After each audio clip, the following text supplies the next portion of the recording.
बहुत सारे पत्रकार मित्र विभिन्न अखबारों के विभिन्न चैनल्स के और मुझे लगातार फोन करके तिथियां पूछते रहे हैं।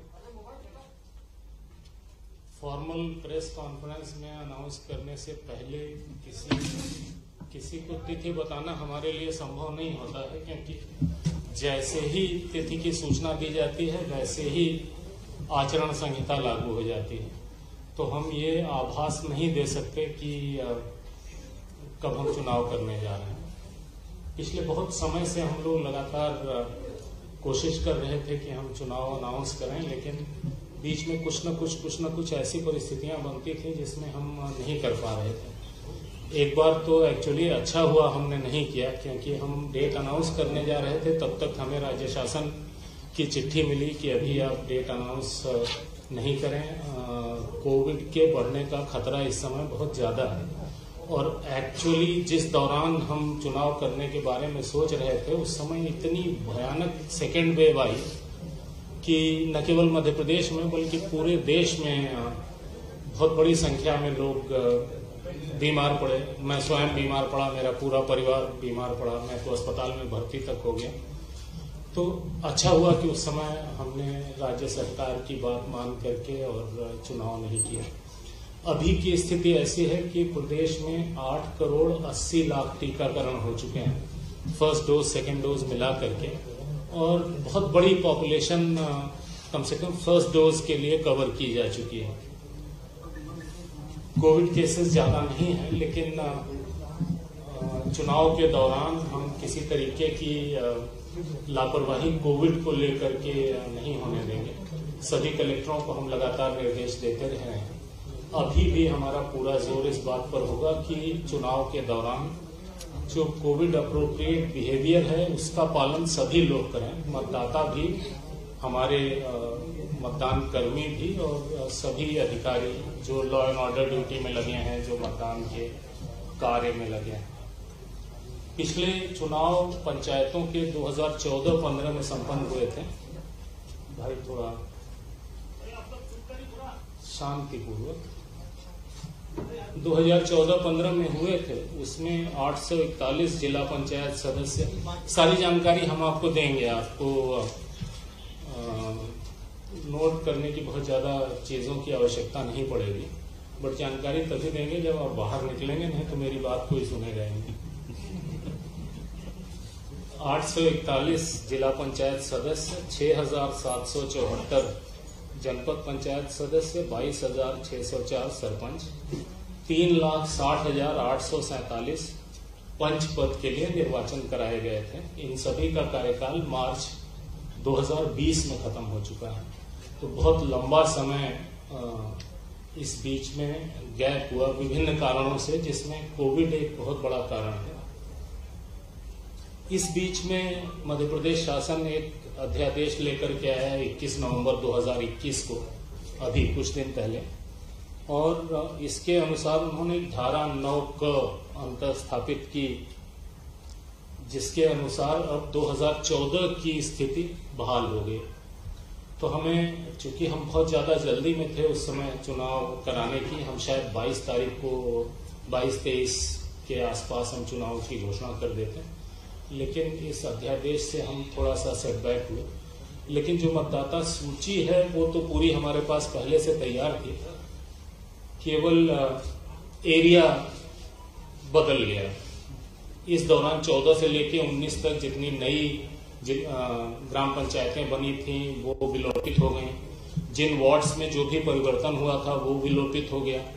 तो हमें बहुत युद्ध स्तर पर उस मतदाता सूची को एरिया के हिसाब से एडजस्ट करना पड़ा। लकीली आजकल के जमाने में बहुत सारे काम कंप्यूटर से होते हैं, तो वो काम तो हम तेजी से कर सके, लेकिन लोगों को सूचित करना, उनकी आपत्तियां लेना, ये कार्रवाई भी करनी पड़ती है, जिसमें थोड़ा सा वक्त लगता है। तो इसलिए थोड़ा सा और डिले हुआ हमारा, लेकिन आज हम लोग आपके समक्ष हैं। जो अभी हम चुनाव कराने जा रहे हैं इसमें जिला पंचायत सदस्य 52 जिलों के 859 पद होंगे।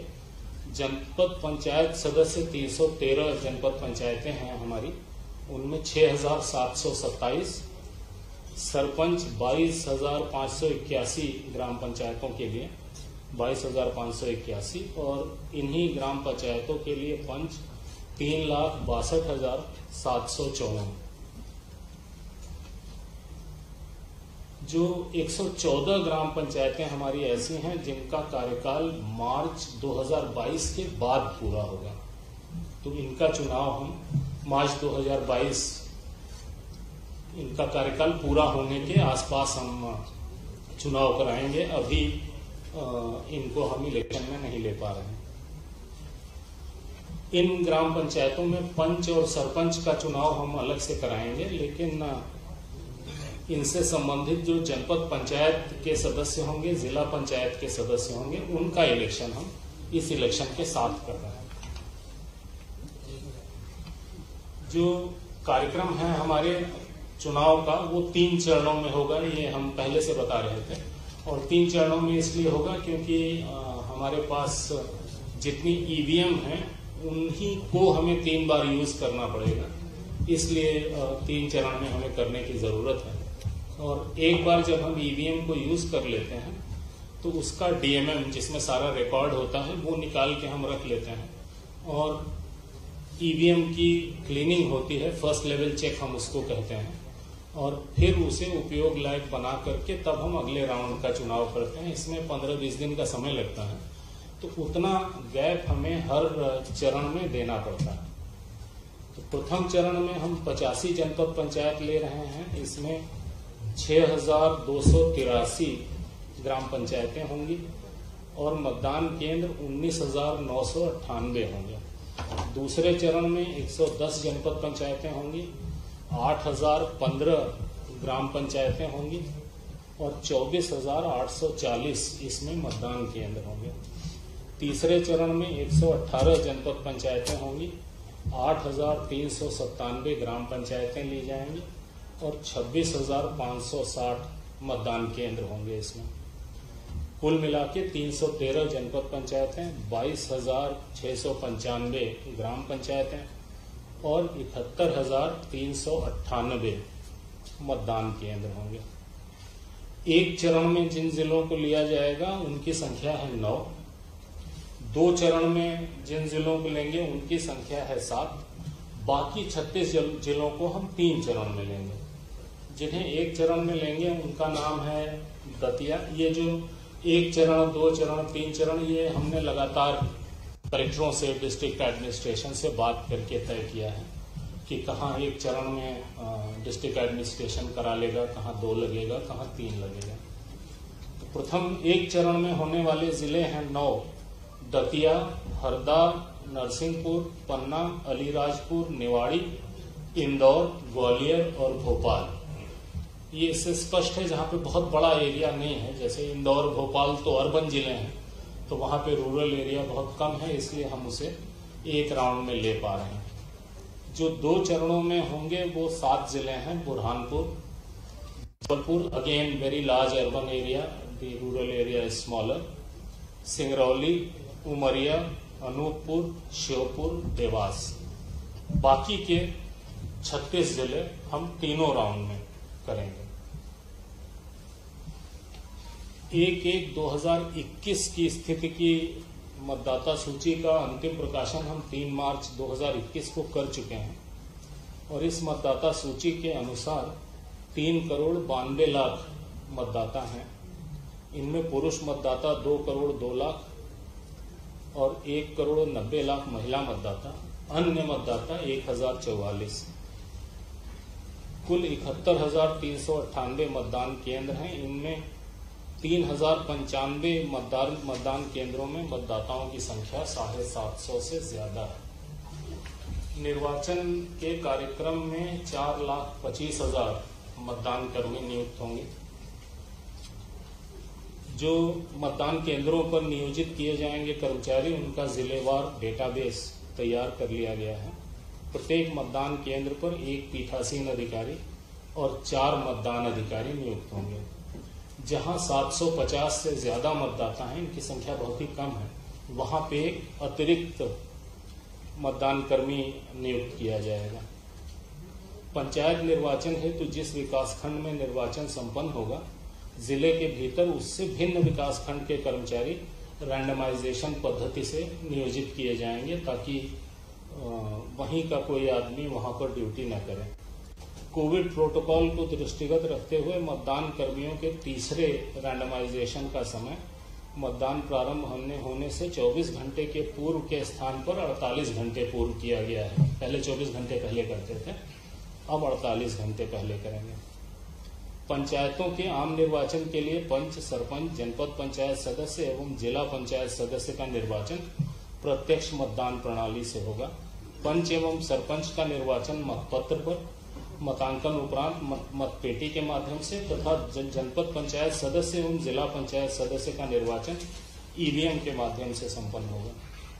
निर्वाचन में विभिन्न पदों हेतु मतपत्रों का रंग अलग अलग होगा। जिला पंचायत सदस्य के लिए गुलाबी, जनपद पंचायत सदस्य के लिए पीला, सरपंच के लिए नीला और पंच के लिए सफेद। चूंकि वही मतदाता इन चारों पदों के लिए वोटिंग करेगा, इसलिए ये कंफ्यूजन दूर करना है। डेट ही बताने जा रहा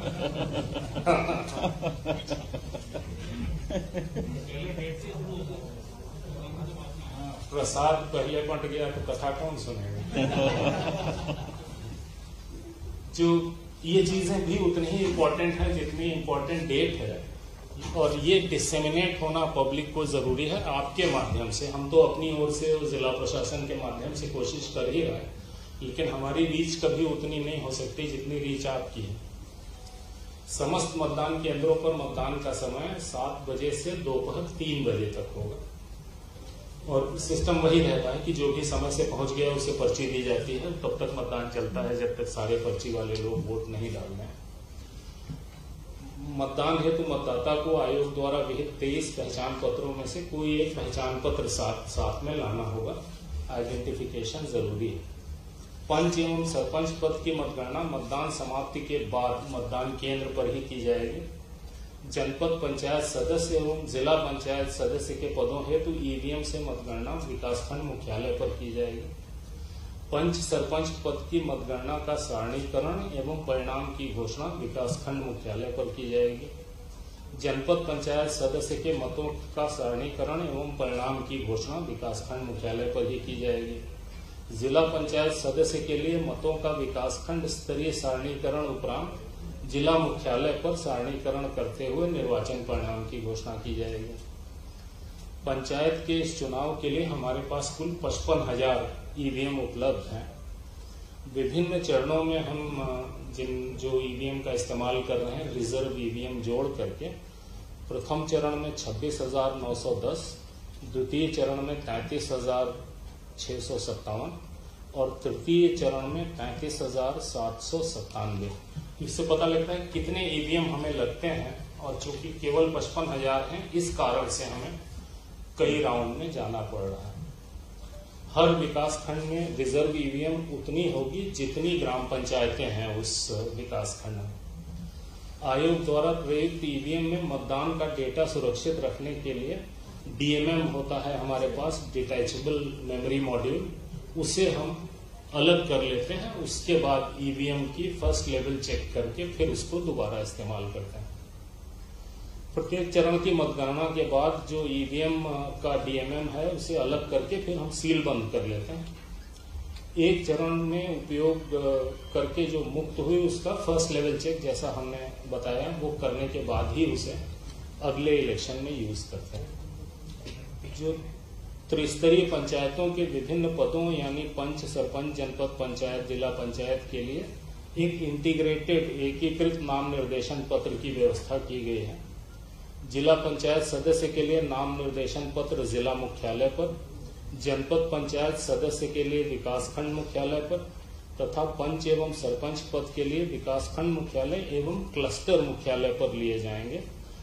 जो डिस्ट्रिक्ट एडमिनिस्ट्रेशन ग्राम पंचायतों को समूहबद्ध करके क्लस्टर का निर्माण करेगा, जहां पर यह अग्रिम कार्रवाई होगी।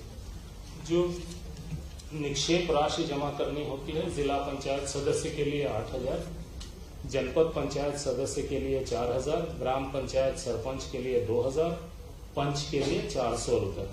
लेकिन अनुसूचित जाति, अनुसूचित जनजाति, अन्य पिछड़ा वर्ग एवं महिला अभ्यर्थी के मामले में ये निक्षेप राशि आधी जमा करनी पड़ेगी।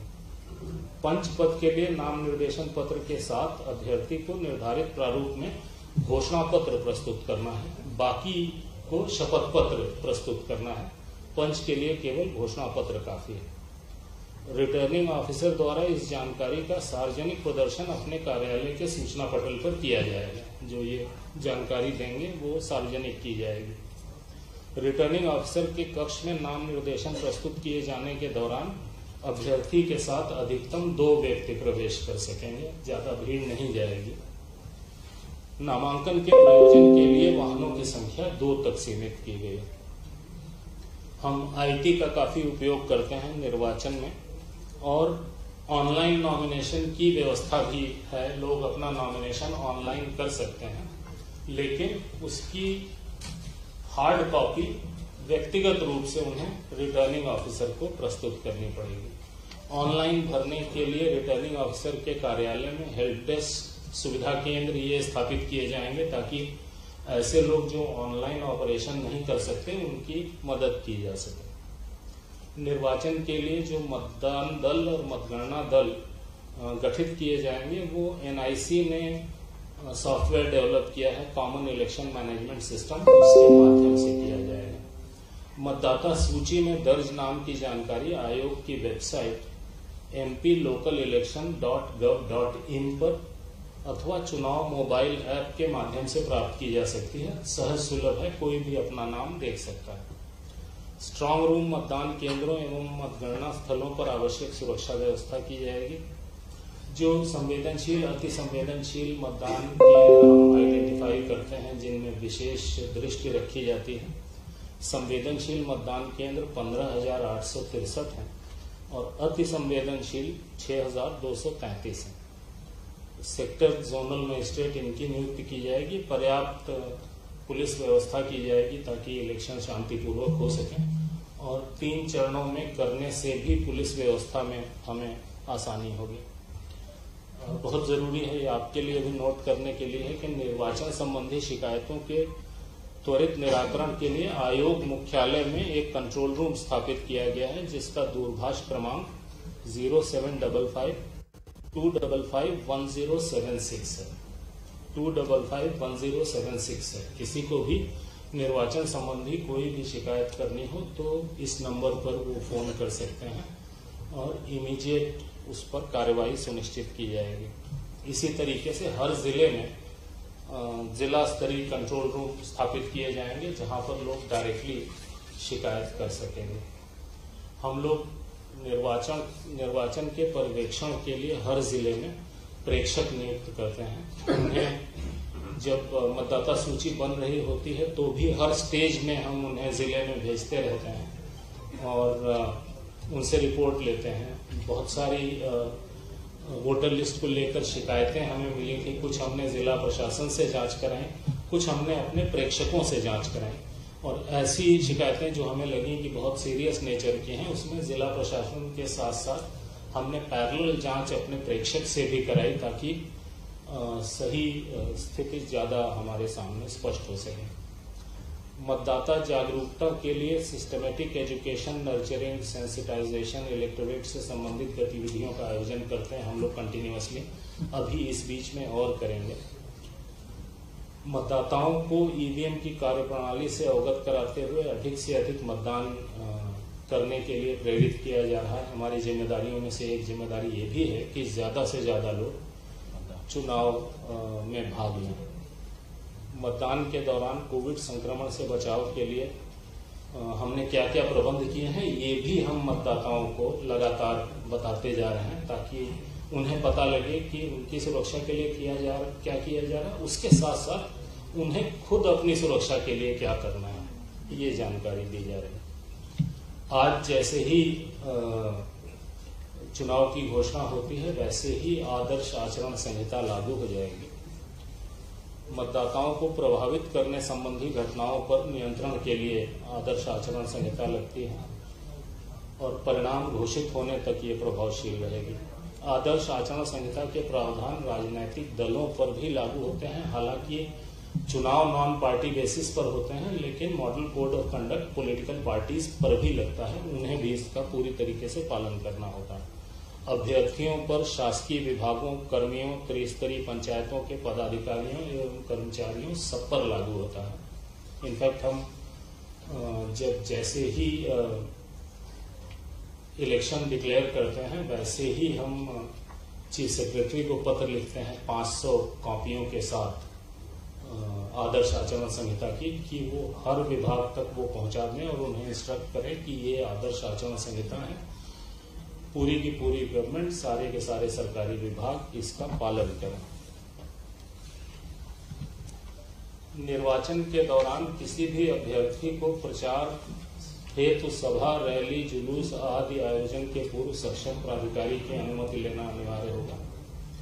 मतदान समाप्ति के समय से 48 घंटे पूर्व की कालावधि के दौरान सार्वजनिक सभा, जुलूस, रैली आदि पर प्रतिबंध रहेगा।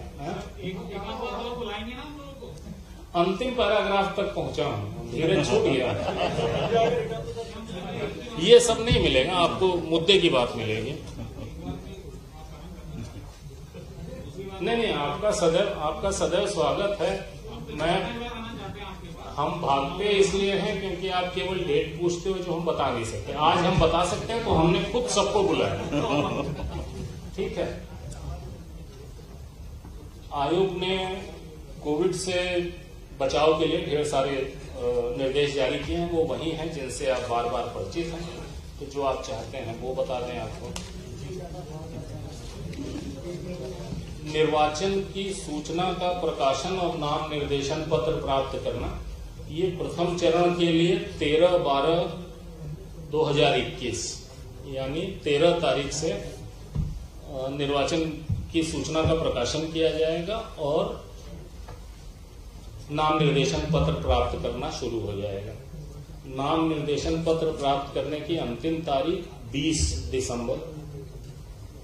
नाम निर्देशन पत्रों की संवीक्षा यानी जांच 21 दिसंबर।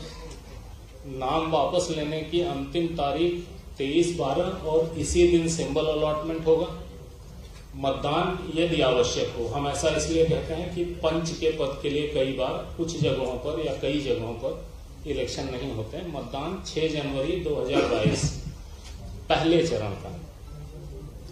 मतदान केंद्र पर की जाने वाली मतगणना केवल पंच और सरपंच के लिए 6 जनवरी। जनपद पंचायत सदस्य एवं जिला पंचायत सदस्य की विकासखंड मुख्यालय पर ईवीएम से की जाने वाली मतगणना 10 जनवरी।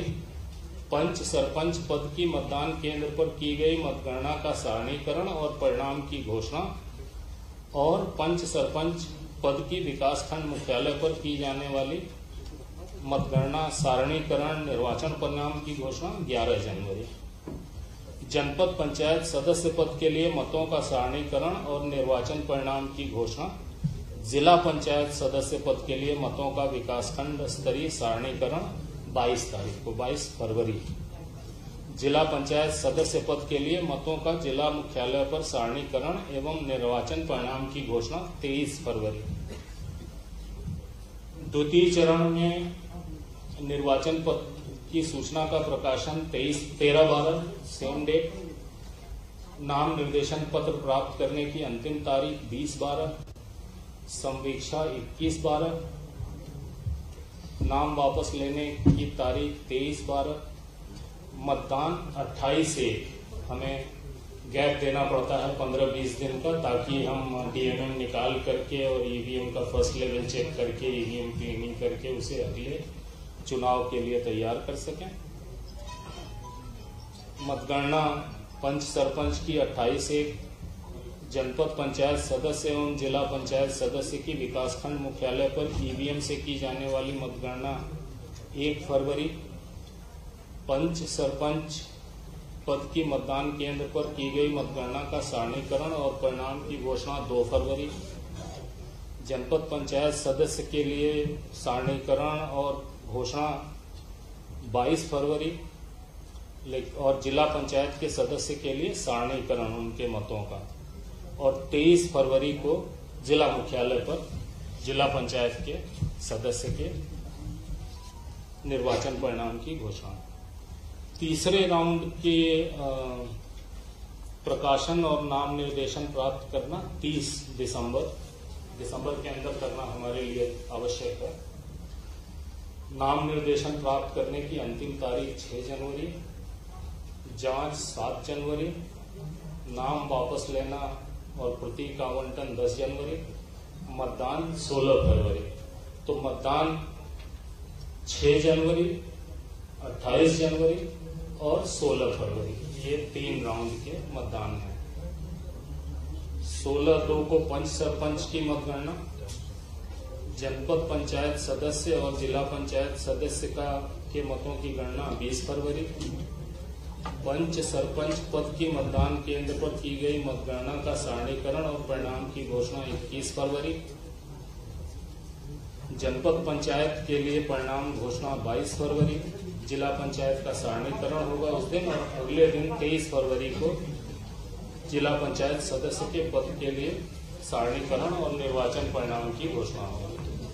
ये पूरी जानकारी है जी। अंतिम परिणाम 23 फरवरी।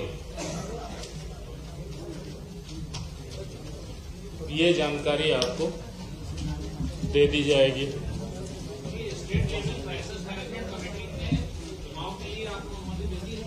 मुझे जरूरत नहीं है, हम एक कॉन्स्टिट्यूशनल बॉडी हैं और हाई कोर्ट में कुछ केसेस लगे थे जिसमें किसी ने कहा था कि जिला पंचायत चुनाव में देर हो रही, जल्दी कराइए।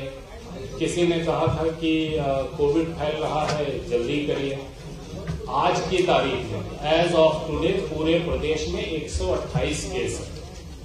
52 जिलों में 128 केस बहुत ही छोटा नंबर है, तो परिस्थितियां अनुकूल हैं चुनाव की। टोटल 128 हैं पूरे प्रदेश में। IAS ऑफिसर एसोसिएशन ने अपना कार्यक्रम स्थगित कर दिया।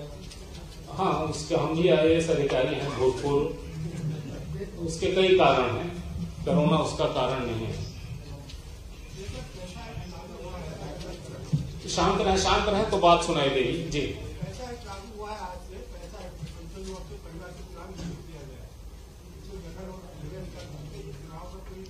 नहीं, चुनाव पे कोई असर नहीं। चुनाव तो कॉन्स्टिट्यूशनल मजबूरी है। किससे कोई चुनाव तो अपनी जगह है, that is in its own place. अगर कोरोना के केसेस बढ़ते हैं तो चुनाव को भी आगे बढ़ेगा। अगर हमें स्पेकुलेशन करना ही है तो अच्छा किया जाए ना, खराब स्पेकुलेशन क्यों करना है? जब जैसी परिस्थिति बनेगी तब तैसा निर्णय लेंगे।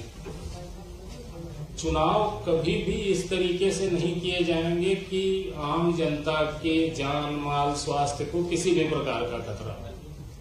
पहले भी जब हम चुनाव की बात कर रहे थे तो हम ये कहते थे कि कोविड पर दृष्टि रहेगी और पूरी कोशिश हमारी ये होगी कि हमारे कारण, चुनाव के कारण कोविड के केसेस की बढ़ोतरी न हो। और हम डेली रिपोर्ट लेते हैं हेल्थ डिपार्टमेंट से कि कितने टीकाकरण हुए और कितने केसेस हुए, कितने नए केसेस हुए, कितने पुराने लोग ठीक होकर के वापस गए, जो केसेस हैं उनमें सीरियस कितने हैं, ये भी हम लेते हैं। तो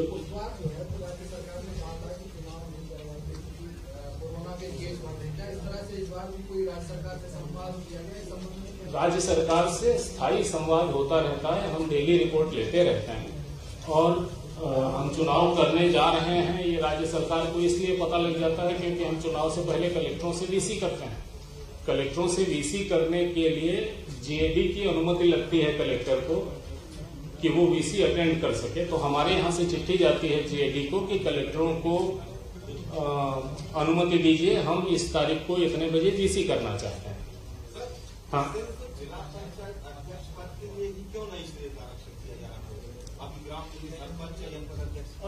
नहीं समझा मैं आपकी बात। 1 मिनट, पहले उनकी बात समझ लूं तो फिर अगला बताऊंगा जी। हाँ, ये सब पहले से हो चुका है, ये सब पहले से हो चुका है। ये सरकार से संबंधित है, हमसे संबंधित नहीं है। लेकिन हम अपने सामान्य ज्ञान से आपको उत्तर दे रहे हैं कि बाकी सारे रिजर्वेशन हो चुके थे, जिला पंचायत अध्यक्ष का रिजर्वेशन नहीं हुआ था। इसलिए हम बहुत लंबे समय से लगातार सरकार को चिट्ठी लिख रहे थे कि आप ये रिजर्वेशन करिए, हमें चुनाव कराना है, हमें बिना पोजीशन क्लियर हुए चुनाव कैसे होगा।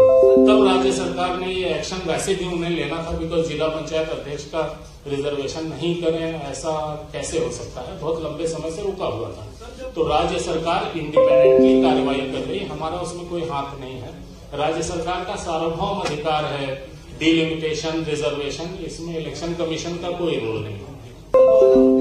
कैंसिल किए हैं तो उसमें तो सर ये कैसे पॉसिबल है कि दूसरी सीट को उसी में दोबारा दे दें? जो रिजर्वेशन पहले से है उस पर ही दोबारा चुनाव हो गई है, तो कोर्ट में जाने वाला मामला। हाँ, लोग जाएंगे कोर्ट में, लोग जाएंगे कोर्ट में, कोर्ट जैसा करेगा वैसा करेंगे। लेकिन हमारे पास हमारी संवैधानिक जिम्मेदारी है चुनाव कराना। जब तक किसी प्रकार की कोई रोक हमारे सामने नहीं है तब तक हमें चुनाव कराना ही कराना है। तो ऑलरेडी हम लोग बहुत ज्यादा लेट हो चुके हैं, जो बहुत अच्छी, बहुत एक्सेप्टेबल स्थिति नहीं है। किन्हीं भी परिस्थितियों में चुनाव होते हैं। जब कोविड की सेकेंड वेव चल रही थी, बहुत सारे स्टेट्स में पंचायत चुनाव हुए, अर्बन बॉडी चुनाव हुए। हमने नहीं किया क्योंकि हमने रिस्क नहीं लिया, लेकिन लोगों ने किया और कोई बहुत बुरे परिणाम नहीं हुए उसके। उत्तर प्रदेश एक केस है जो बहुत ज्यादा हाईलाइट हो गया। इसके मॉडल कोर्ट में और असेंबली के जो इलेक्शन होते हैं उसके मॉडल कोर्ट में कुछ फर्क है? एक ही जैसा होता है। हम आपको मॉडल कोड की भी कॉपी देंगे, बहुत बारीकी से देख सकेंगे आप। थैंक यू भाई, कृपया चाय पी करके जाइएगा। आप लोग फोन करते थे, हम आपके प्रश्नों का जवाब नहीं दे पाते।